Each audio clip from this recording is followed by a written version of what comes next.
Est-ce que vous parlez en français? Si je vous dis le mot tolérance, qu'est-ce que ça vous dit? Moi, ça me dit quand, si mettons qu'il y a des gens qui me parlent, puis que ça fait pas mon affaire, bien, c'est bon d'être tolérant, d'être patient. Et si votre mari vous dit « Chérie, je te tolère Ah oui? », est-ce que vous aimeriez ça qu'ils disent « Je te tolère Ça me dérangera pas plus que ça. ». Et s'il vous dit « Je t'aime et je t'accueille Encore mieux. ». Bonne journée, merci.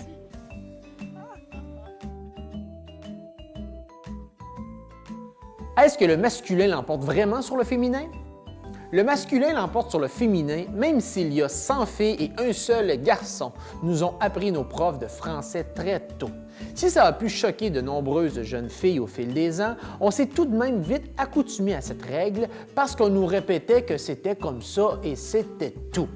Mais je peux vous affirmer aujourd'hui qu'on nous a menti. Parce qu'il y a bel et bien des raisons qui expliquent cette règle de moins en moins acceptée de nos jours avec les mouvements féministes. Ce qu'il faut d'abord comprendre, c'est que l'absence de genre neutre dans la langue a fait en sorte qu'il a fallu désigner un genre qui ferait office de neutre. C'est l'une des particularités du français, le fait d'avoir uniquement deux genres, le masculin et le féminin. C'est finalement le masculin qui est considéré comme genre neutre, mais comme socialement, c'est le genre qui est également imposé comme genre dominant, c'est difficile de dissocier les deux. C'est au 17e siècle que la règle du masculin l'emportant sur le féminin a été mise en place. Vaugelas, grammairien et l'un des premiers membres de l'Académie française, affirme en 1647 que, pour une raison qui semble être commune à toutes les langues, le genre masculin étant le plus noble, doit prédominer toutes les fois que le masculin et le féminin se trouvent ensemble. On peut difficilement dire que le genre grammatical et social ne sont pas associés et que ça n'a rien de sexiste après avoir entendu ça.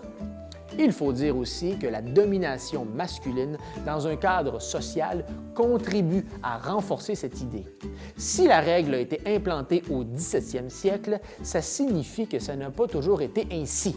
Il y avait effectivement une autre règle bien établie avant, l'accord de proximité. Cette règle est bien simple. On accorde l'adjectif ou le verbe avec le nom le plus proche.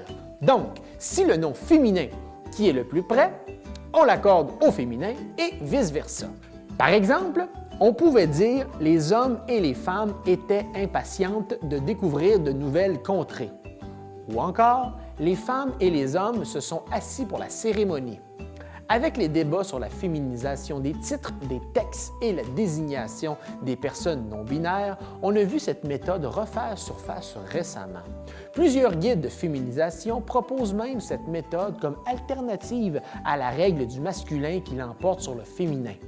Finalement, c'est l'avenir qui va nous dire quelle règle va s'imposer ou si une autre règle fera son apparition. Qui sait?